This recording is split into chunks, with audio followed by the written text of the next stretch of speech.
먼 옛날 전라도의 작은 마을 사람들이 모두 모여 한숨을 내뱉고 있었습니다. 그러자 마침 그곳을 지나던 사내가 걸음을 멈추고 사람들에게 물었지요. 아따, 양반들아. 아침부터 모여서 한숨을 쉬고 있네? 뭔 일이 있는가? 그게 말이지. 우리 딸이 이번에 시집을 가는데 지참금이 부족해서 말이야. 나는 벌레가 곡물을 자꾸 갉아먹는데 어떻게 해야 하나 싶어서. 나는 우리 언니한테 편지를 써야 하는데 글을 쓸 줄 몰라서 말이지. 그러자 가만히 듣던 사내가 고개를 절레절레 저으며 말했습니다. 거참, 고민 같지도 않은 고민들 하고 앉아있네. 돈이 필요한 이씨랑 지혜가 필요한 임씨, 도움이 필요한 황씨 모두 김노인을 찾아가면 될 일 아닌가. 오메, 그러네. 김씨 어르신께 찾아가면 되겠구먼. 김노인, 그는 바로 마을의 해결사이자 지혜롭고 어진 마을의 큰 어른이었습니다. 재산도 많고 인정도 많아 마을에 크고 작은 일이 생길 때마다 앞장서서 도왔지요. 그리고 그런 그에게는 그를 똑 닮은 3명의 아들이 있었습니다. 그러나 마치 노인의 젊은 시절을 그대로 옮겨놓은 듯한 겉모습과 달리 속은 아버지와 전혀 달랐지요. 김노인은 인심과 명석한 머리, 그리고 붓까지 두루 갖춘 사람이었으나 그의 아들들은 셋 중 하나씩만 가지고 있었기 때문입니다. 우선 첫째는 부를 가지고 있었습니다. 그는 무엇을 하든 이득을 남겼고 손을 대는 일마다 돈이 되었지요. 하지만 그에게는 인심이 없었으니 가진 것을 남과 나누기는커녕 더 움켜쥐려 했고 손해보는 일이라면 절대 하지 않았습니다. 둘째는 명석한 머리를 타고났습니다. 그는 남보다 한 발 앞서 세상을 내다보았고 듣는 이마다 감탄할 만큼 말솜씨도 뛰어났지요. 하지만 자신의 머리를 남을 위해 쓰지는 않았으니 그는 사람을 돕기보다는 자기 이익을 먼저 생각했고 언제나 자신만이 가장 똑똑하다고 여겼습니다. 반면 셋째는 따뜻한 마음을 가졌습니다. 가진 것이 많지 않았으나 어려운 일을 모른 척하지 않았지요. 마을에 곤궁한 이가 있으면 제 몫을 나누어주고 힘든 일이 생기면 먼저 달려가 도왔습니다. 그러나 그는 돈도 없고 남보다 뛰어난 지혜도 없었지요. 이렇듯 세 형제는 저마다 하나씩만 가졌을 뿐 아버지처럼 모든 것을 두루 갖춘 이는 없었습니다. 김노인은 종종 이들을 바라보며 깊은 생각에 잠기곤 했지요. 그러던 어느 날이었습니다. 매서운 추위가 가시고 꽃이 피던 봄날, 김노인은 뒤늦은 감기에 걸렸습니다. 그런데 감기는 좀처럼 떨어질 생각을 않더니 결국 큰 병으로 번지고 말았지요. 이에 마을 사람들은 하나도 빠짐없이 문안을 왔고 세 아들도 하루가 멀다 하고 아버지 곁을 지켰습니다. 하지만 노인은 이미 알고 있었습니다. 자신에게 남은 시간이 길지 않다는 것을 말이지요. 이미 많은 것을 누린 그에게 죽음은 두려운 것이 아니었습니다. 하지만 딱 하나 걱정거리가 있었으니 바로 아비 없이 살아가게 될 세 아들들이었죠. 노인은 며칠 밤을 고민하다 마침내 결심을 내렸습니다. 그러곤 아들들을 병상 앞으로 불러 말했지요. 세상은 돌고 인간은 더불어 사는 것이란다. 그러니 내가 가진 것은 온전히 내가 잘나서가 아닌 누군가의 도움 덕분에 갖게 된 것이지. 하여 나는 내 유산의 반을 마을 사람들에게 나누어 줄 것이다. 또 남은 반은 정확히 셋으로 나누어 너희에게 줄 것이니 서로 다투지 말고 공정히 나누어 갖도록 하거라. 그러자 아들들이 저마다 대답했지요. 아버지. 제가 장남인데 왜 동생들과 똑같이 나눠 가져야 한답니까? 아버지, 제가 셋 중 능력이 가장 뛰어난데 왜 돈은 똑같이 나눠야 합니까? 아버지, 제가 무슨 자격이 있어 아버지의 돈을 받겠습니까? 저는 굳이 주지 않으셔도 됩니다. 노인은 그런 아들들의 말을 듣더니 이내 천천히 손을 들어 이번엔 또 다른 무언가를 주었습니다. 너희에게 남길 것은 이게 다가 아니다. 우선 첫째, 내게 이 피리를 주마. 내 마음을 담아 이 피리를 연주하기를. 그리고 둘째, 내게는 이 괴짝을 주마. 내게 가장 가치 있는 것을 담을 수 있기를. 그리고 막내야, 내게는 이 지팡이를 남겨주마. 부디 너희 모두에게 쓸모가 있기를. 아들들은 의아한 얼굴로 자신이 받은 물건을 쳐다보았습니다. 아버지, 이거 옥으로 만든 겁니까? 아니면 금? 이거 귀한 거예요. 이건 100년 전 송나라에서 자주 쓰던 기법으로 만들어졌군요. 남경의 한 장인이 시작한 방식인데. 아버지, 이 귀한 것을 어찌 제게 주신답니까? 감사합니다. 잘 쓰겠습니다. 그러나 노인은 더는 아무 말도 하지 않았습니다. 그저 조용히 눈을 감았을 뿐이지요. 그렇게 김노인의 장례가 치러졌습니다. 마을의 큰 어른이었던 만큼 수많은 사람이 찾아와 그의 마지막 길을 배웅했지요. 아이고, 어르신. 어르신 없으면 우리는 어찌 산답니까? 어르신, 감사합니다. 평안히 가시지요. 사람들은 저마다의 방식으로 김노인을 떠나보냈습니다. 시끌벅적했던 장례가 끝나자 드넓은 집엔 오직 세 형제만이 남게 되었지요. 그러자 첫째와 둘째가 서로 눈짓을 주고받더니 막내를 불러 앉혔습니다. 막내야, 우리가 할 말이 있다. 예, 형님들. 말씀하시지요. 아버지께서 우리에게 유산을 공정히 나누어 주셨다고 하지만 너도 알다시피 나는 이 집안의 기둥이 되어야 할 사람이다. 그런데 너와 내가 돈을 똑같이 가져가는 게 이상하지 않니? 형님 말씀이 맞다. 돈이 있어도 지혜가 없으면 아무 소용이 없고 힘이 있어도 재산이 없으면 아무것도 할 수 없는 법이다. 그러니 우리 모두를 위해서 내가 가질 몫은 형님이 가져가는 게 좋지 않겠냐? 그리한다면 내가 형님을 잘 보필하여 가문을 일으키마. 두 형의 말에 막내는 가만히 형들을 바라보더니 이내 고개를 끄덕였습니다. 그렇네요. 형님들 말씀이 맞습니다. 어차피 저는 이 큰 돈을 가져봐야 쓸 일이 없어요. 형님께서 제 돈을 가져가시지요. 역시 우리 막내가 말이 통하는구나. 그럼. 옛다. 내가 네게 돈을 주었으니 나는 아버지가 주신 피리를 주마. 돈보다 더 귀한 걸 주는 것이니 내게 고마워해야 할 것이야. 그러더니 첫째는 아버지가 남겨주신 피리를 툭하니 던졌습니다. 마치 쓸모없는 물건을 버리듯 말이지요. 하지만 막내는 환히 웃으며 이를 받아들었습니다. 아이고, 형님. 이 귀한 것을. 감사합니다. 잘 쓰겠습니다. 사실 이 모든 것은 막내의 돈을 차지하기 위한 형들의 계략이었지요. 막내는 가진 돈을 턱하니 내어주고선 피리만 든 채 집에서 나오게 되었습니다. 그러나 그 와중에도 막내는 먹고 살 걱정보다 떠나간 아버지 생각을 했습니다. 아버지, 어렸을 적 형들에게 놀림받고 혼자 울고 있으면 아버지가 이 피리를 불어 날 달래주곤 하셨지. 그런데 아버지께선 왜 이걸 형님께 남기신 걸까? 막내는 아무리 피리를 들여다보아도 아버지의 뜻을 알 수 없었습니다.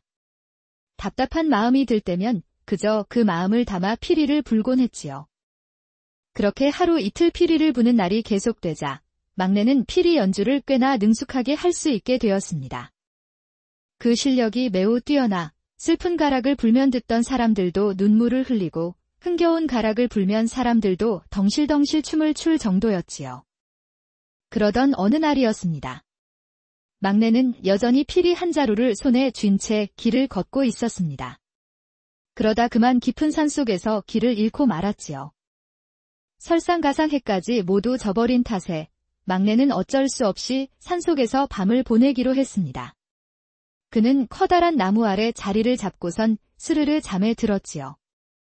그런데 얼마나 시간이 흘렀을까? 그는 어디선가 느껴지는 스산한 기운에 잠에서 깨어났습니다. 눈을 비비고 주변을 둘러보던 그는 저 멀리 어둠 속에서 번뜩이는 웬 불빛들을 발견했지요. 저게 뭐지? 막내는 일렁이는 불빛을 자세히 들여다보았습니다. 그런데 그 순간 그의 온몸에 소름이 돋았지요. 그것은 불빛이 아니라 호랑이들의 눈빛이었습니다. 놀란 막내는 황급히 자리에서 일어나 재빨리 나무 위로 기어 올라갔습니다. 나무 아래는 순식간에 수십 마리의 호랑이 떼로 둘러싸였습니다. 막내가 소리를 지르고 나뭇가지를 던져보았지만 호랑이들은 더 세차게 울부짖을 뿐 좀처럼 물러서지 않았지요. 그렇지만 섣불리 나무를 타고 올라오지는 못했습니다. 휴. 나무 위로 오길 잘했구나. 저 아무리 호랑이라고 해도 여기까진 올라오지 못하겠지? 막내는 안도의 한숨을 내쉬었습니다. 그런데 바로 그때였어요. 호랑이들은 소리를 내더니 갑자기 아까 전과는 다르게 움직였습니다. 덩치가 가장 큰 호랑이가 앞으로 나서더니 앞발을 나무에 짚고 몸을 일으켰지요. 그러자 그 위로 또 다른 호랑이가 올라타더니 하나둘 계속해서 올라탔습니다. 쟤네 지금 뭐 하는 거야? 설마 목마를 타고 여기까지 올라오려고? 호랑이들은 서로를 밟고 올라서며 하나씩 하나씩 올라왔습니다. 막내는 점점 가까워져 오는 호랑이들을 보며 숨이 막히는 것 같았지요. 그러다 마침내 호랑이들은 막내에게 거의 다다랐습니다. 이제 끝이구나. 막내는 눈을 질끈 감았습니다. 그리고 아버지를 떠올렸지요. 아버지. 저도 이제 아버지를 따라갑니다. 그때 그의 손끝에 차가운 감촉이 느껴졌습니다. 그것은 다름 아닌 아버지가 남긴 필이었지요. 이에 그는 아버지를 생각하며 지난날 아버지가 불러주었던 곡조를 불렀습니다. 구슬픈 가락은 조용한 산속에 울려 퍼졌습니다. 막내는 연주를 이어가며 자신에게 닥칠 마지막 순간을 준비했지요. 그런데 갑자기 신기한 일이 벌어졌습니다. 호랑이들이 움직임을 멈추더니 커다란 눈에서 눈물을 뚝뚝 흘리기 시작한 것이었지요. 설마 호랑이들이 내 피리 소리를 듣는 건가? 놀란 막내는 곡조를 멈추고 조심스럽게 호랑이를 살폈습니다. 그리고 혹시나 하는 마음으로 이번엔 신나는 곡조를 불어보았지요. 그러자 이게 무슨 일인가요? 호랑이들은 엉덩이를 들썩이며 덩실덩실 춤을 추기 시작했습니다. 호랑이들은 마치 사람처럼 방긋방긋 웃으며 춤을 추더니 기분이 좋아졌는지 이내 춤을 추며 저 멀리 떠나갔습니다. 살았다. 호랑이들이 떠난 것을 본 막내는 조심스럽게 나무에서 내려왔습니다. 그러곤 피리를 쳐다보았지요. 부디 마음을 담아 피리를 연주하기를 지난날 아버지가 말씀하신 것이 바로 이것일까? 피리 덕분에 살 수 있게 되었어. 막내는 감격스러운 마음에 피리를 품에 꼭 쥐었습니다. 그런데 그때 그의 눈에 무언가가 들어왔지요. 그것은 바로 나무 아래 쌓여있는 금은보화들이었습니다. 귀한 비녀, 금부치 등 온갖 화려한 것들은 다름 아닌 호랑이들이 잡아먹은 사람들에게서 나온 물건들이었지요. 막내는 그 물건들을 모두 쓸어 모았습니다. 그러곤 장터에 내다 파니 막내는 단숨에 부자가 되었지요. 이에 새로운 옷을 갖춰 입고 멋진 말까지 장만한 막내는 돈을 한 움큼 챙겨 다시금 고향으로 돌아갔습니다. 그러자 형들은 눈을 휘둥그레 뜨고 그를 쳐다보았습니다. 아니, 어떻게? 분명 모든 것을 빼앗아 쫓아냈건만 오히려 더 큰 부자가 되어 돌아왔다니. 첫째와 둘째는 놀란 것도 잠시, 우선 그를 방으로 들였습니다. 그러더니 그의 손을 꼭 잡고 반갑게 맞이해 주었지요. 아이고, 우리 막내. 그동안 참으로 고생 많았겠구나. 네가 떠나고 나서 내가 얼마나 많이 후회했는지 아느냐. 생각해보니 형이라고 많이 가지는 건 참 몹쓸 짓인 것 같더구나. 우리는 모두 한 형제이니 공평하게 나누어 갖는 것이 맞는 법인데 말이다. 그렇지 않더냐? 그러곤 막내를 꼭 껴안아 주었지요. 형님. 감동한 막내 또한 형들을 꼭 안아주었습니다. 그런데 그 순간 형들이 대뜸 막내의 품에서 돈주머니를 휙 꺼내 갔습니다. 앞서 말했듯 우리는 한 형제다. 그러니 내 돈은 우리가 똑같이 나누어야 맞는 것이겠지. 그렇지 않더냐, 막내. 그들은 돌아온 막내가 반가운 것이 아니었습니다. 그저 막내가 가져온 돈이 반가울 뿐이었지요. 하지만 이번에도 막내는 그런 형들의 마음을 알지 못하고 그저 좋아라 할 뿐이었습니다. 형님들 말씀이 맞습니다.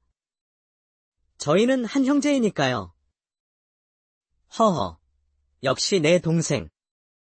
그럼 고마우니 말이다. 이번엔 아버지가 주신 이 괴짝을 내게 주마. 내가 소중히 여기는 귀한 것을 주는 거니 잘 다뤄야 할 것이야. 그러곤 인심 쓰는 척 아버지가 주신 쓸모없는 괴짝을 막내에게 버리듯 건네주었습니다. 하지만 아무것도 모르는 막내는 그저 감사히 받을 뿐이었지요. 아니, 이 귀한 것을. 감사합니다, 형님. 또다시 형들의 계략에 노란한 막내는 입고 온 새 옷과 타고 온 말까지 모두 뺏긴 채 다시 빈털터리가 되어 길을 떠났습니다. 그에게 남은 거라곤 오직 둘째가 준 괴짝뿐이었지요. 그런데 지난번 피리는 가볍기라도 했지 이번 괴짝은 너무 크고 무거웠습니다. 그럼에도 불구하고 그는 괴짝을 신주단지 모시듯 귀히 다루었지요. 지난날 아버지께서 귀한 물건이 생기면 꼭 이 괴짝에 넣고는 하셨는데 왜 이걸 우리에게 남기신 걸까? 막내는 날이 저물면 길가에 몸을 뉘고 배가 고프면 나무 열매를 따 먹으며 묵묵히 걸어갔습니다. 그러던 어느 날 막내가 여느 때처럼 괴짝을 지고 걸어가는데 저 멀리서 누군가 헐레벌떡 뛰어오는 것이 보였지요. 그것은 다름 아닌 한 아리따운 젊은 처녀였습니다. 선비님, 저 좀 살려주세요. 아니, 갑자기 무슨 일입니까? 지금 저를 죽이려는 사람들이 쫓아오고 있어요. 제발 저를 숨겨주세요. 처녀는 옷이 갈기갈기 찢어진 채 막내에게 간절히 부탁했습니다. 막내는 고민할 틈도 없이 일단 괴짝을 열었지요. 어서 이 안에 들어가시오. 처녀가 괴짝 속으로 몸을 숨기자 막내가 서둘러 뚜껑을 닫았습니다. 그러곤 다시 출발하려는데 잠시 후 웬 커다란 칼을 든 장정들이 뛰어와 막내 앞을 가로막았지요. 이봐. 혹시 젊은 여자가 이 길을 지나가는 것 못 봤나? 여인이여. 보시다시피 저는 이 무거운 괴짝을 짊어지고 가느라 정신이 없어 누가 지나갔는지 보지도 못했습니다. 뭐? 분명 이쪽으로 가는 걸 봤는데 그걸 못 봤다고. 당신, 거짓말할 생각하지 마. 그러자 장정들은 칼을 그의 목에 겨누며 말했지요. 그러다 걸리면 이 칼의 목이 날아갈 줄 알아. 막내의 목에 차가운 칼의 촉감이 느껴졌습니다. 하지만 막내는 눈 하나 깜짝하지 않고 말했지요. 어휴, 내 코가 석자인데 남을 볼 틈이 어디 있다고 그러십니까? 정말 못 봤다니까 그러네. 나 같으면 애먼 사람 붙잡고 씨름할 사이에 빨리 가던 길이나 가겠습니다. 그러다 놓치면 어쩌려고 그러십니까? 그러자 옆에 있던 장정 하나가 팔을 잡아당기며 말렸지요. 이봐. 아무래도 정말 못 본 모양인데. 어서 가세. 이러다 놓친다고. 쳇, 다른 곳으로 갔나 보군. 그러자 장정들은 칼을 거두더니 서둘러 앞으로 달려갔습니다. 그리고 마침내 그들이 눈앞에서 사라지자 막내는 괴짝을 땅에 내려놓았지요. 그러곤 괴짝을 여니 처녀가 눈물을 글썽이며 말했습니다. 정말 감사합니다. 덕분에 살았군요. 막내는 처녀를 데리고 안전한 곳에 숨었습니다. 그러곤 그녀를 달래며 조심스레 물었지요. 아이고, 정말 고생 많으셨습니다. 그런데 도대체 이게 무슨 일이랍니까? 길을 가던 중이었는데 갑자기 저 남자들이 나타나 저를 붙잡았습니다. 그러곤 절 꽁꽁 묶어 어디론가 팔아넘기려고 하더군요. 다행히 틈을 봐서 도망쳤지만 결국 들켜 못 볼 꼴을 당할 뻔했습니다. 그런데 이렇게 도와주신 덕에 목숨을 건질 수 있었지요. 선비님께선 제 생명의 은인이십니다. 정말 감사합니다. 생명의 은인은 무슨요? 당연히 도와드려야지요. 그나저나 아가씨, 댁이 어디랍니까? 그것들이 혹시 다시 올지도 모르니 제가 데려다 드리겠습니다. 예. 정말이십니까? 여기서 꽤 먼 곳에 있는데, 어유, 괜찮습니다. 아무리 멀다 한들 한 번 도운 이상 제가 끝까지 책임을 져야지요. 정말이십니까? 그렇다면, 이쪽으로, 막내는 처녀를 데리고 마을로 내려갔습니다. 그렇게 한참을 걸어 해가 저물 때쯤 처녀는 마침내 큰 기와집 앞에 멈추어 문을 두드렸습니다. 그러자 안에서 분주한 소리와 함께 수십 명의 하인들이 튀어나왔습니다. 아이고, 아씨. 무사하십니까? 저희가 얼마나 걱정을 했는지 아십니까? 그리고 나이 지긋한 남자 또한 그녀를 향해 달려나왔지요. 아가, 아버지, 처녀는 그를 보자마자 단숨에 그의 품에 달려들었습니다. 두 사람은 얼싸안고 한동안 눈물을 흘렸지요. 그런 감동적인 모습에 막내는 이를 방해하지 않고자 조용히 떠나려 했습니다. 그런데 문득 처녀의 아버지가 그의 손을 덥석 붙잡았지요. 우리 딸의 생명의 은인을 이리 보낼 수는 없지요. 어서 안으로 드시지요. 그러곤 막내를 집 안으로 데려와 맛있는 음식과 함께 값진 금은보화를 내어주었지요. 막내는 얼떨결에 또다시 부자가 되었습니다. 처녀의 아버지가 괴짝 안에 금은보화를 가득 넣어주었으니 그는 이전과 비교도 안 될 만큼 더 큰 부자가 되었지요. 막내는 두둑해진 괴짝을 보다가 문득 지난날 아버지의 말씀을 떠올렸습니다. 내게 가장 가치 있는 것을 담아라. 지난날 아버지께서 괴짝에 가치 있는 것을 담으라 하셨는데 이곳에 생명을 담았더니 결국 큰 보답이 돌아왔구나. 막내는 아버지를 생각하며 괴짝을 꼭 껴안았습니다. 그리고 화려한 비단 옷을 차려입고 수려한 가마를 탄 채 다시금 고향으로 돌아갔지요. 그러자 형들은 입을 쩍 벌린 채 막내를 쳐다보았습니다. 세상에, 내가 어떻게... 빈털터리로 내쫓은 막내가 또다시 부자가 되어 돌아오다니. 첫째와 둘째는 계속해서 부자가 되어 돌아오는 막내를 보며 질투심을 느꼈습니다. 이에 그들은 이번엔 정말로 막내의 모든 것을 빼앗기로 다짐했지요. 막내야, 그동안 참으로 고생이 많았구나. 그런데 말이다. 듣자 하니 내가 돈을 얻게 된 게 다 아버지가 주신 내 피리와 둘째의 괴짝 덕분이었다더구나.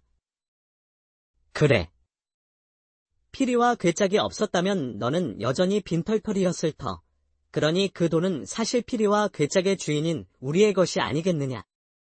첫째와 둘째는 말도 안 되는 이야기를 술술 늘어놓았습니다. 그러나 착한 막내는 형들의 속셈도 모른 채 그저 허허 웃으며 대답했지요. 정말 그렇군요. 이건 모두 형님들 덕분에 얻게 된 것입니다. 모두 가져가세요. 형들은 이번에도 막내의 돈을 모두 빼앗아 갔습니다. 심지어 그에게 주었던 피리와 괴짝까지 모두 빼앗아 갔지요. 이건 아버지께서 우리에게 남겨주신 것인데 이걸 내게 주는 건 아닌 것 같구나. 피리와 괴짝은 형님과 내가 다시 가져갈 터이니 너는 내 지팡이나 가지고 가렴. 그렇게 막내에게는 아버지가 주신 지팡이 하나만이 남게 되었지요. 막내는 또다시 초라한 차림으로 길을 떠나게 되었습니다. 그는 제 손에 들린 낡은 지팡이를 보며 생각했지요. 거참, 이렇게 또 떠나게 되는구나. 그런데 아버지는 이걸 왜 내게 남겨주신 거지? 필이나 괴짝은 쓸 일이라도 있지. 나는 아직 젊어 지팡이를 쓸 일이 없는데. 막내는 지팡이를 꼭 쥔 채 터벅터벅 걸어갔습니다. 이번 길은 유독 더욱 힘들었지요. 시냇물로 배를 채우고 남의 집에서 품을 팔아 돈을 마련하며 막내는 하염없이 떠돌았습니다. 그러던 어느 날 막내는 우연히 한 마을에 도착했지요. 그런데 떠들썩한 소리가 들려 다가가 보니 마을에서 가장 큰 기와집에서 혼례가 열리고 있었습니다. 막내는 혼례를 둘러본 것도 잠시 이내 떠나려 했습니다. 그런데 순간 막내의 코에 맛깔난 음식 냄새가 스쳤지요. 음식 냄새를 맡자마자 미친 듯이 허기가 밀려왔습니다. 결국 그는 쭈뼛쭈뼛 안으로 들어가 집주인으로 보이는 듯한 사내에게 조심스럽게 물었지요. 저는 지나가는 과객이온데 혹시 잔치상 한 그릇만 얻어먹을 수 있을런지요? 집주인은 초라한 막내의 차림을 훑어보았습니다. 그러더니 흔쾌히 그를 맞아주었지요. 그러면요. 우리 딸아이의 혼례날 많은 사람들이 찾아와 축하해준다면 참으로 좋은 일이 아니겠습니까? 얼른 상을 내어 드릴 테니 어서 안으로 드시지요. 그렇게 안으로 들어간 막내는 혼례를 축하할 겨를도 없이 우선 허기를 달랬습니다. 그렇게 몇 접시나 해치운 그는 그제야 한숨 돌리며 주위를 둘러보기 시작했지요. 그리고 그의 눈에 혼례 중인 새색시가 들어왔습니다. 세상에! 막내는 깜짝 놀랐습니다. 연지곤지를 곱게 찍은 새색시는 막내가 일평생 본 적 없는 엄청난 미인이었으니까요. 세상에, 저 신랑은 참으로 운이 좋구먼. 저리 아리따운 미인을 얻게 되다니. 막내는 넋 놓고 색시를 바라보았습니다. 그런데 그때 혼례장 안으로 웬 노인 한 명이 들어왔지요. 아이고, 할머니. 어찌 이제 오신답니다. 오실 때가 되었는데도 오지 않으셔서 걱정했습니다. 그러자 신랑이 한 걸음에 뛰쳐나가 노인을 반겼습니다. 호호, 미안하구나. 이 늙은이가 길을 한참이나 헤매서 말이지. 우리 손주, 늦었지만 이 할미가 혼인을 축하한단다. 그래서 우리 귀한 새색시는 어디 있는고? 여기 있습니다. 어서 오시지요. 신랑은 기뻐하며 노인을 가장 좋은 자리에 모셨습니다. 그러곤 새색시를 데려왔지요. 부인, 어서 인사하시구려. 제 할머니이십니다. 저희 집안 가장 어른이시지요. 뵙게 되어 영광입니다. 반갑습니다. 제 절을 받으시옵소서. 새색시는 노인에게 공손히 큰 절을 올렸습니다. 노인은 그런 색시를 한참이나 들여다보더니 손을 휘저어 그녀를 불렀지요. 그래, 아가. 이리 가까이 와보렴. 그러더니 색시의 얼굴을 쓰다듬었습니다. 참으로 곱구나. 이 눈 좀 보아라. 맑은 시냇물처럼 반짝이고 입술은 또 어떠하니 막 피어난 꽃보다도 붉구나. 그리고 이 하얗고 탱탱한 피 어쩜 이리 곱단 말이냐? 너무 예뻐서 질투가 날 정도구나. 노인의 말에 색시는 연지곤지처럼 볼이 새빨개졌습니다. 아니옵니다. 할머님. 곱기로는 할머님께서 더욱 고우신거려. 그런데 갑자기 색시의 코에서 피가 주르륵 흘러내렸습니다. 왜 이러지? 코피는 흘려본 적 없는데. 긴장을 해서 그런가 보. 그러더니 그대로 바닥에 쓰러졌지요. 색시가 갑자기 쓰러지자 혼례장은 순식간에 아수라장이 되었습니다. 색시, 괜찮으십니까? 얘야. 아니, 이게 갑자기 무슨 일인 게냐? 저도 모르겠습니다. 대체 이게 무슨 일인지. 신랑은 놀라 색시를 흔들었습니다. 그러나 그녀는 미동도 하지 않았지요. 그때 뒤늦게 이를 본 색시의 부모가 허둥지둥 달려왔습니다. 아가? 괜찮은 게냐? 애비가 여기 있다. 어서 눈 좀 떠보려무나. 아니, 사돈어른, 따님의 몸이 원래 이렇게 약합니까? 약하긴요. 우리 애는 여태껏 잔병치레 한 번 한 적이 없습니다. 그런데 어찌 이러는지. 흑. 새색시의 아버지는 딸을 끌어안고 애타게 울부짖었습니다. 하지만 도무지 깨어나질 않으니 신랑의 아버지는 볼멘 소리를 했지요. 이거 원, 색시가 이렇게 약해서야. 이러다 애도 못 낳고 죽는 거 아니야. 그러게 말입니다, 아버지. 이러다 첫날 밤도 못 치르고 상을 치르게 생겼어요. 거참, 이런 재수 없는 집안이랑 엮이다니. 이거 안 되겠어. 아직 혼례가 끝나지도 않았으니 이번 혼례는 없는 걸로 해야겠구먼. 아니, 그게 지금 무슨... 당신들, 정말 너무한 거 아니오? 사람이 쓰러졌는데 걱정하기는커녕 혼인을 무르네 만에 떠들어대다니. 어찌 그런 말을 할 수 있소? 우리는 대를 이어야 하는 집안이야. 그런데 저리 몸이 약해서야 어찌 자식을 낳겠어? 애도 낳지 못할 허약한 여인은 우리 집안에 필요 없어. 그렇게 혼례장은 엉망이 되어가고 있었습니다.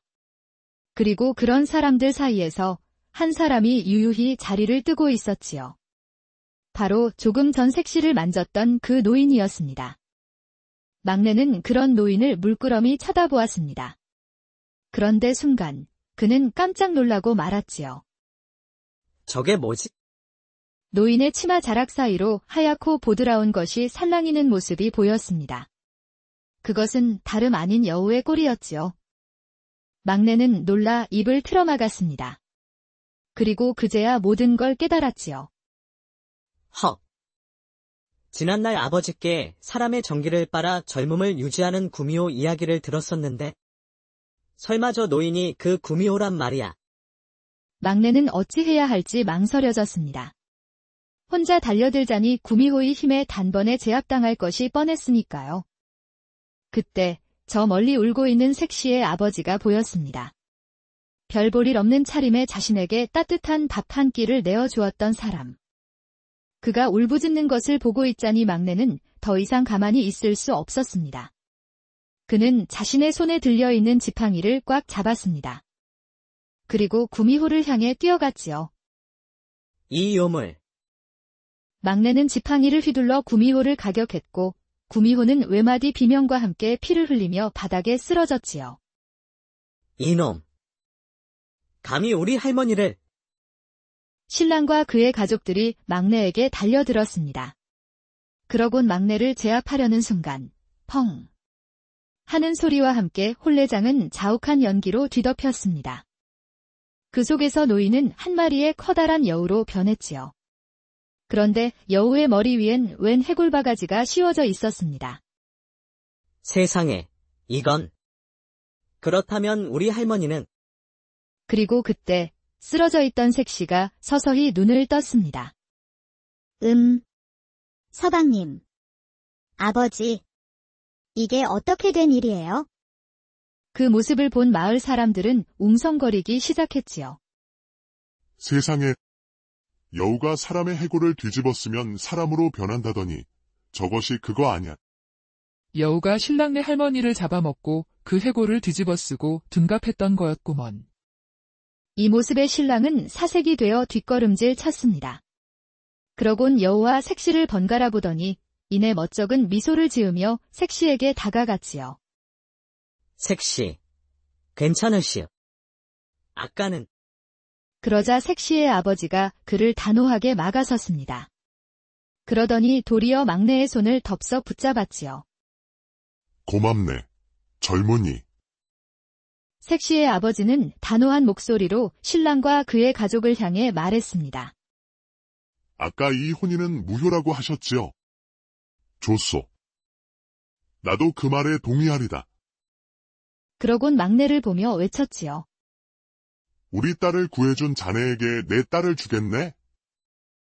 못들 하는가?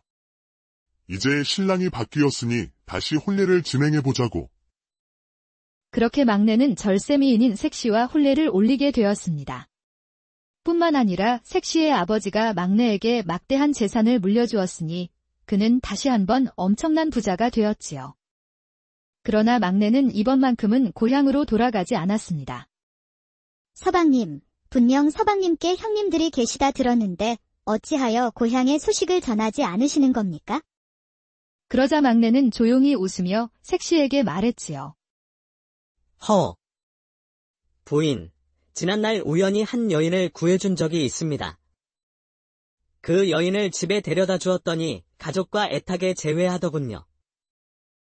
그리고 지난날 부인을 구해주었을 적에도 장인어른께서 당신을 얼마나 사랑하는지 느꼈지요. 하지만 제 형제들은 그러지 않더군요. 제가 죽을 뻔한 일을 겪었음에도 그들은 제 아픔에 공감하기는커녕 재물에만 관심이 있었습니다. 그 여인의 가족과 부인의 가족들을 보니 알았습니다. 형님들은 저를 가족으로 여기지 않는다는 것을요. 막내는 더 이상 형들에게 미련을 두지 않기로 했습니다. 이제는 새로운 가족과 함께 새 삶을 살아가기로 결심했지요. 그렇게 막내는 색시와 함께 행복한 나날을 보냈습니다. 부유한 살림 덕에 부족함이 없었고 또 아리따운 색시와 함께 있으니 절로 미소만 나올 뿐이었지요. 시간이 흘러 막내는 아이들도 여럿 낳아 어느덧 번듯한 가장이 되었습니다. 아버지! 아이고, 우리 아들. 그러나 커가는 아이들을 볼수록 막내는 아버지와 형제들이 생각났지요. 아버지께선 저희가 이리 살기를 바라진 않으셨을 테지요. 제가 어찌하면 좋을까요, 아버지? 그러던 어느 날이었습니다. 막내는 여느 때처럼 부인과 아이들과 함께 즐거운 시간을 보내고 있었지요. 아버지, 이건 뭐예요? 그것은 아버지와 어머니를 이어준 아주 감사한 물건이란다. 그런데 그때 문밖에서 웬 소란스러운 소리가 들려왔습니다. 이에 막내는 하인에게 물었지요. 여봐라, 밖에 무슨 일이 있더냐? 죄송합니다. 나으리. 밖에 거인들이 찾아와서 밥을 달라는데 아무리 나가라 해도 말을 듣지 않아서. 그러자 막내는 하인을 말렸습니다. 아서라. 밥을 달라 한다면 그저 밥 한 공기 내어주면 될 것을 어찌 야박하게 내쫓는단 말이냐. 어서 그들을 안으로 들이거라. 내 한 상을 내어줄 터이니? 그러더니 막내는 자신이 직접 상을 차려 그들에게 다가갔습니다. 야박하게 굴어 죄송합니다. 어서 한술 드시지요. 그러곤 상을 내려놓는데 순간 거인들이 말했습니다. 막내야. 아니, 형님. 이게 무슨 일인가요? 초라한 차림의 거인들은 다름 아닌 첫째와 둘째 형이었습니다.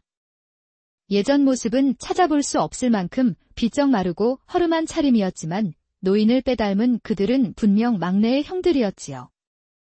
지난날 막내의 돈을 빼앗은 첫째와 둘째는 서로 더 많은 돈을 차지하려 먼 옛날 전라도의 작은 마을 사람들이 모두 모여 한숨을 내뱉고 있었습니다. 그러자 마침 그곳을 지나던 사내가 걸음을 멈추고 사람들에게 물었지요. 아따, 양반들아. 아침부터 모여서 한숨을 쉬고 있네? 뭔 일이 있는가? 그게 말이지. 우리 딸이 이번에 시집을 가는데 지참금이 부족해서 말이야. 나는 벌레가 곡물을 자꾸 갉아먹는데 어떻게 해야 하나 싶어서. 나는 우리 연니한테 편지를 써야 하는데 글을 쓸 줄 몰라서 말이지.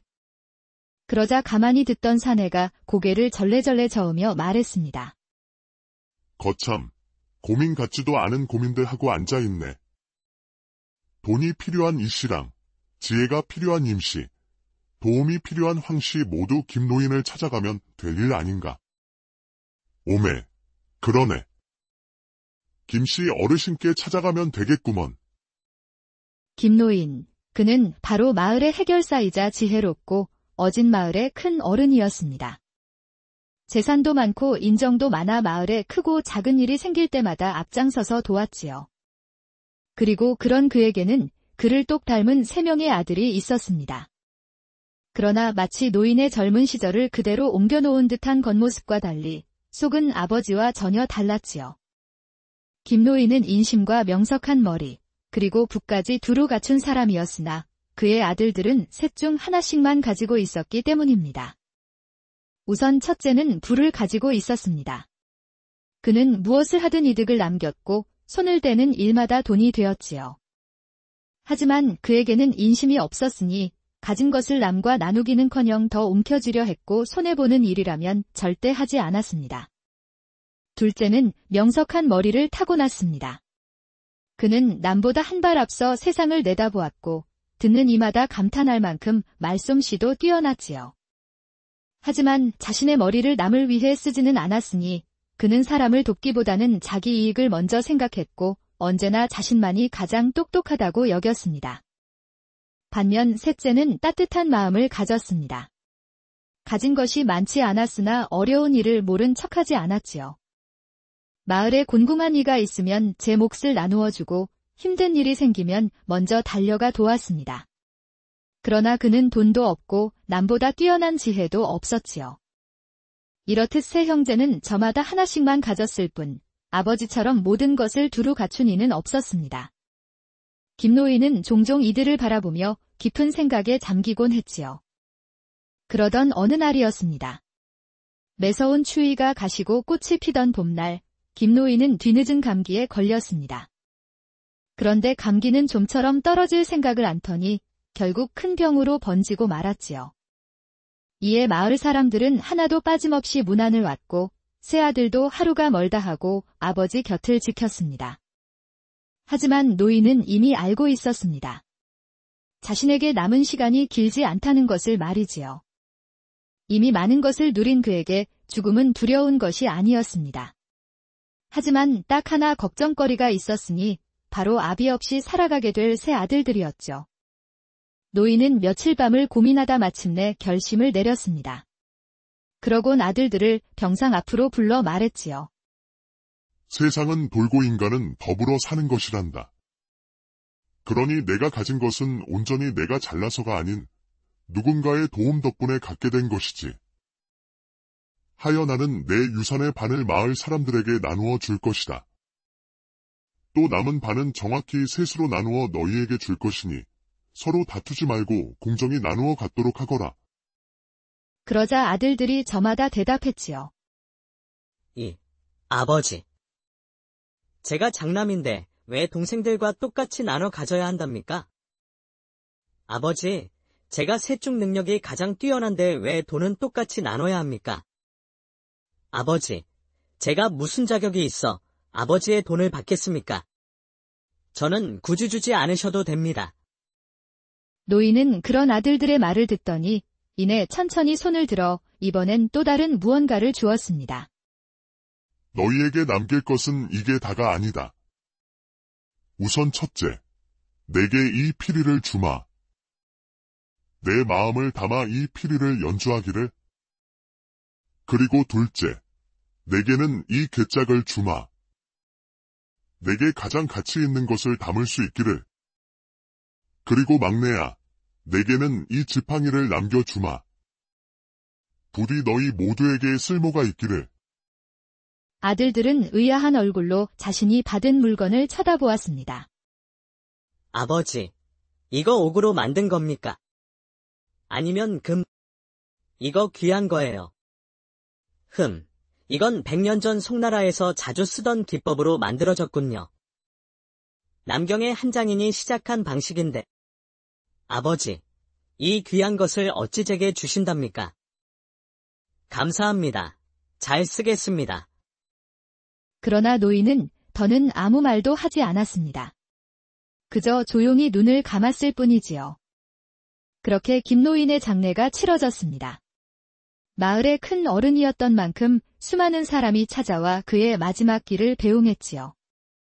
아이고, 어르신.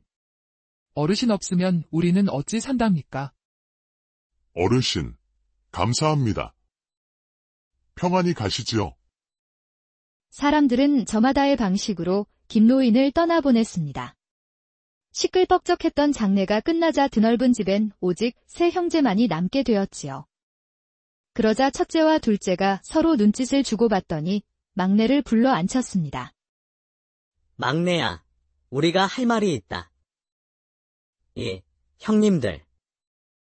말씀하시지요. 아버지께서 우리에게 유산을 공정히 나누어 주셨다고 하지만 너도 알다시피 나는 이 집안의 기둥이 되어야 할 사람이다. 그런데 너와 내가 돈을 똑같이 가져가는 게 이상하지 않니? 형님 말씀이 맞다. 돈이 있어도 지혜가 없으면 아무 소용이 없고 힘이 있어도 재산이 없으면 아무것도 할 수 없는 법이다. 그러니 우리 모두를 위해서 내가 가질 몫은 형님이 가져가는 게 좋지 않겠냐? 그리한다면 내가 형님을 잘 보필하여 가문을 일으키마. 두 형의 말에 막내는 가만히 형들을 바라보더니 이내 고개를 끄덕였습니다. 그렇네요. 형님들 말씀이 맞습니다. 어차피 저는 이 큰 돈을 가져봐야 쓸 일이 없어요. 형님께서 제 돈을 가져가시지요. 역시 우리 막내가 말이 통하는구나. 그럼. 옛다. 내가 네게 돈을 주었으니 나는 아버지가 주신 피리를 주마. 돈보다 더 귀한 걸 주는 것이니 내게 고마워해야 할 것이야. 그러더니 첫째는 아버지가 남겨주신 피리를 툭하니 던졌습니다. 마치 쓸모없는 물건을 버리듯 말이지요. 하지만 막내는 환히 웃으며 이를 받아들었습니다. 아이고, 형님. 이 귀한 것을. 감사합니다. 잘 쓰겠습니다.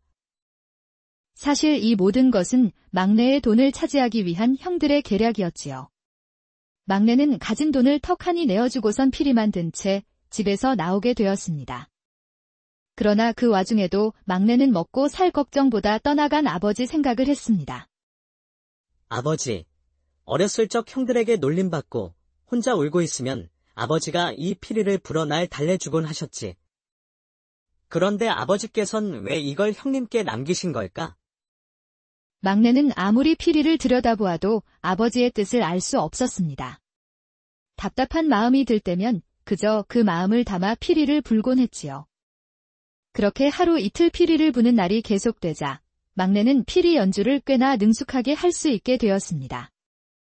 그 실력이 매우 뛰어나 슬픈 가락을 불면 듣던 사람들도 눈물을 흘리고 흥겨운 가락을 불면 사람들도 덩실덩실 춤을 출 정도였지요. 그러던 어느 날이었습니다. 막내는 여전히 피리 한 자루를 손에 쥔 채 길을 걷고 있었습니다. 그러다 그만 깊은 산속에서 길을 잃고 말았지요. 설상가상 해까지 모두 져버린 탓에 막내는 어쩔 수 없이 산속에서 밤을 보내기로 했습니다. 그는 커다란 나무 아래 자리를 잡고선 스르르 잠에 들었지요. 그런데 얼마나 시간이 흘렀을까? 그는 어디선가 느껴지는 스산한 기운에 잠에서 깨어났습니다. 눈을 비비고 주변을 둘러보던 그는 저 멀리 어둠 속에서 번뜩이는 웬 불빛들을 발견했지요. 저게 뭐지? 막내는 일렁이는 불빛을 자세히 들여다보았습니다. 그런데 그 순간 그의 온몸에 소름이 돋았지요. 그것은 불빛이 아니라 호랑이들의 눈빛이었습니다. 놀란 막내는 황급히 자리에서 일어나 재빨리 나무 위로 기어 올라갔습니다. 나무 아래는 순식간에 수십 마리의 호랑이 떼로 둘러싸였습니다. 막내가 소리를 지르고 나뭇가지를 던져보았지만 호랑이들은 더 세차게 울부짖을 뿐 좀처럼 물러서지 않았지요. 그렇지만 섣불리 나무를 타고 올라오지는 못했습니다. 휴, 나무 위로 오길 잘했구나. 저 아무리 호랑이라고 해도 여기까진 올라오지 못하겠지? 막내는 안도의 한숨을 내쉬었습니다. 그런데 바로 그때였어요. 호랑이들은 소리를 내더니 갑자기 아까 전과는 다르게 움직였습니다. 덩치가 가장 큰 호랑이가 앞으로 나서더니 앞발을 나무에 짚고 몸을 일으켰지요. 그러자 그 위로 또 다른 호랑이가 올라타더니 하나둘 계속해서 올라탔습니다. 쟤네 지금 뭐 하는 거야? 설마 목마를 타고 여기까지 올라오려고? 호랑이들은 서로를 밟고 올라서며 하나씩 하나씩 올라왔습니다. 막내는 점점 가까워져 오는 호랑이들을 보며 숨이 막히는 것 같았지요. 그러다 마침내 호랑이들은 막내에게 거의 다다랐습니다. 이제 끝이구나. 막내는 눈을 질끈 감았습니다. 그리고 아버지를 떠올렸지요.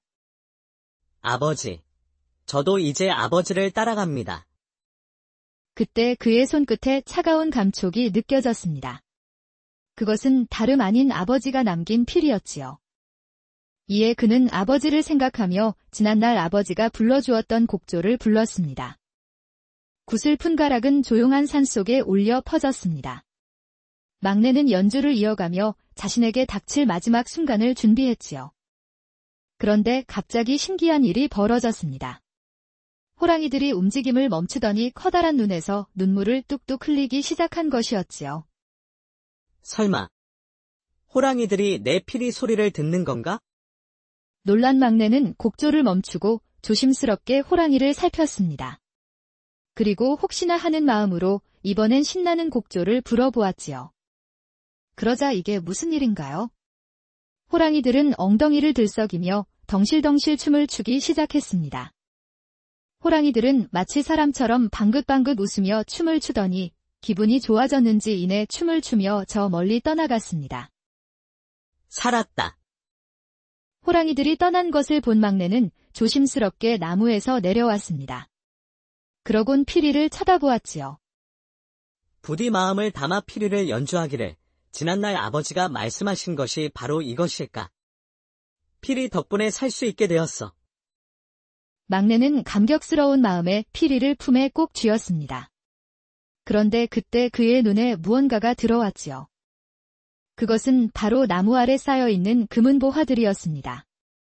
귀한 비녀, 금부치 등 온갖 화려한 것들은 다름 아닌 호랑이들이 잡아먹은 사람들에게서 나온 물건들이었지요. 막내는 그 물건들을 모두 쓸어 모았습니다. 그러곤 장터에 내다 파니 막내는 단숨에 부자가 되었지요. 이에 새로운 옷을 갖춰 입고 멋진 말까지 장만한 막내는 돈을 한 움큼 챙겨 다시금 고향으로 돌아갔습니다. 그러자 형들은 눈을 휘둥그레 뜨고 그를 쳐다보았습니다. 아니, 어떻게? 분명 모든 것을 빼앗아 쫓아냈건만 오히려 더 큰 부자가 되어 돌아왔다니. 첫째와 둘째는 놀란 것도 잠시, 우선 그를 방으로 들였습니다. 그러더니 그의 손을 꼭 잡고 반갑게 맞이해 주었지요. 아이고, 우리 막내. 그동안 참으로 고생 많았겠구나.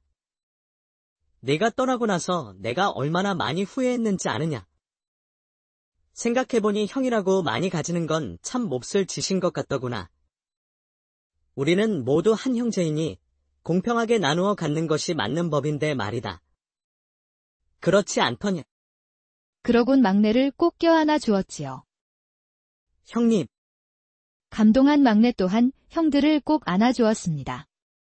그런데 그 순간 형들이 대뜸 막내의 품에서 돈주머니를 휙 꺼내 갔습니다. 앞서 말했듯 우리는 한 형제다. 그러니 내 돈은 우리가 똑같이 나누어야 맞는 것이겠지. 그렇지 않더냐, 막내. 그들은 돌아온 막내가 반가운 것이 아니었습니다. 그저 막내가 가져온 돈이 반가울 뿐이었지요.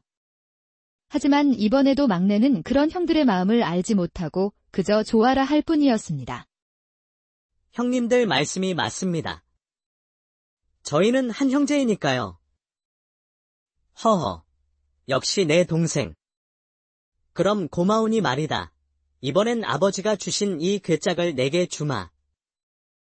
내가 소중히 여기는 귀한 것을 주는 거니 잘 다뤄야 할 것이야. 그러곤 인심 쓰는 척 아버지가 주신 쓸모없는 괴짝을 막내에게 버리듯 건네주었습니다. 하지만 아무것도 모르는 막내는 그저 감사히 받을 뿐이었지요. 아니, 이 귀한 것을. 감사합니다, 형님. 또다시 형들의 계략에 놀아난 막내는 입고 온 새 옷과 타고 온 말까지 모두 뺏긴 채 다시 빈털터리가 되어 길을 떠났습니다. 그에게 남은 거라곤 오직 둘째가 준 괴짝뿐이었지요. 그런데 지난번 피리는 가볍기라도 했지 이번 괴짝은 너무 크고 무거웠습니다. 그럼에도 불구하고 그는 괴짝을 신주단지 모시듯 귀히 다루었지요. 지난날 아버지께서 귀한 물건이 생기면 꼭 이 괴짝에 넣고는 하셨는데 왜 이걸 우리에게 남기신 걸까? 막내는 날이 저물면 길가에 몸을 뉘고 배가 고프면 나무 열매를 따 먹으며 묵묵히 걸어갔습니다. 그러던 어느 날 막내가 여느 때처럼 괴짝을 지고 걸어가는데 저 멀리서 누군가 헐레벌떡 뛰어오는 것이 보였지요. 그것은 다름 아닌 한 아리따운 젊은 처녀였습니다. 선비님, 저 좀 살려주세요. 아니, 갑자기 무슨 일입니까? 지금 저를 죽이려는 사람들이 쫓아오고 있어요. 제발 제발 저를 숨겨주세요. 처녀는 옷이 갈기갈기 찢어진 채 막내에게 간절히 부탁했습니다. 막내는 고민할 틈도 없이 일단 괴짝을 열었지요. 어서 이 안에 들어가시오. 처녀가 괴짝 속으로 몸을 숨기자 막내가 서둘러 뚜껑을 닫았습니다. 그러곤 다시 출발하려는데 잠시 후 웬 커다란 칼을 든 장정들이 뛰어와 막내 앞을 가로막았지요. 이봐. 혹시 젊은 여자가 이 길을 지나가는 것 못 봤나? 여인이여. 보시다시피 저는 이 무거운 괴짝을 짊어지고 가느라 정신이 없어 누가 지나갔는지 보지도 못했습니다. 뭐? 분명 이쪽으로 가는 걸 봤는데 그걸 못 봤다고. 당신, 거짓말할 생각하지 마. 그러자 장정들은 칼을 그의 목에 겨누며 말했지요. 그러다 걸리면 이 칼의 목이 날아갈 줄 알아. 막내의 목에 차가운 칼의 촉감이 느껴졌습니다. 하지만 막내는 눈 하나 깜짝하지 않고 말했지요. 어휴, 내 코가 석자인데 남을 볼 틈이 어디 있다고 그러십니까? 정말 못 봤다니까 그러네. 나 같으면 애먼 사람 붙잡고 씨름할 사이에 빨리 가던 길이나 가겠습니다. 그러다 놓치면 어쩌려고 그러십니까? 그러자 옆에 있던 장정 하나가 팔을 잡아당기며 말렸지요. 이봐. 아무래도 정말 못 본 모양인데. 어서 가세. 이러다 놓친다고. 쳇, 다른 곳으로 갔나 보군. 그러자 장정들은 칼을 거두더니 서둘러 앞으로 달려갔습니다. 그리고 마침내 그들이 눈앞에서 사라지자 막내는 괴짝을 땅에 내려놓았지요. 그러곤 괴짝을 여니 처녀가 눈물을 글썽이며 말했습니다. 정말 감사합니다. 덕분에 살았군요. 막내는 처녀를 데리고 안전한 곳에 숨었습니다. 그러곤 그녀를 달래며 조심스레 물었지요. 아이고, 정말 고생 많으셨습니다. 그런데 도대체 이게 무슨 일이랍니까? 길을 가던 중이었는데 갑자기 저 남자들이 나타나 저를 붙잡았습니다. 그러곤 절 꽁꽁 묶어 어디론가 팔아넘기려고 하더군요. 다행히 틈을 봐서 도망쳤지만 결국 들켜 못 볼 꼴을 당할 뻔했습니다. 그런데 이렇게 도와주신 덕에 목숨을 건질 수 있었지요. 선비님께선 제 생명의 은인이십니다. 정말 감사합니다. 생명의 은인은 무슨요? 당연히 도와드려야지요. 그나저나 아가씨, 댁이 어디랍니까? 그것들이 혹시 다시 올지도 모르니 제가 데려다 드리겠습니다. 예. 정말이십니까? 여기서 꽤 먼 곳에 있는데. 어휴, 괜찮습니다. 아무리 멀다 한들 한 번 도운 이상 제가 끝까지 책임을 져야지요. 정말이십니까? 그렇다면 이쪽으로. 막내는 처녀를 데리고 마을로 내려갔습니다. 그렇게 한참을 걸어 해가 저물 때쯤 처녀는 마침내 큰 기와집 앞에 멈추어 문을 두드렸습니다. 그러자 안에서 분주한 소리와 함께 수십 명의 하인들이 튀어나왔습니다. 아이고, 아씨. 무사하십니까? 저희가 얼마나 걱정을 했는지 아십니까? 그리고 나이 지긋한 남자 또한 그녀를 향해 달려나왔지요. 아가. 아버지. 처녀는 그를 보자마자 단숨에 그의 품에 달려들었습니다. 두 사람은 얼싸안고 한동안 눈물을 흘렸지요.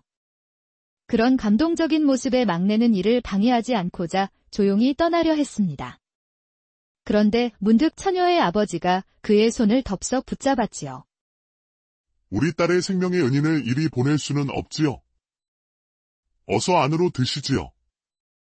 그러곤 막내를 집 안으로 데려와 맛있는 음식과 함께 값진 금은보화를 내어주었지요.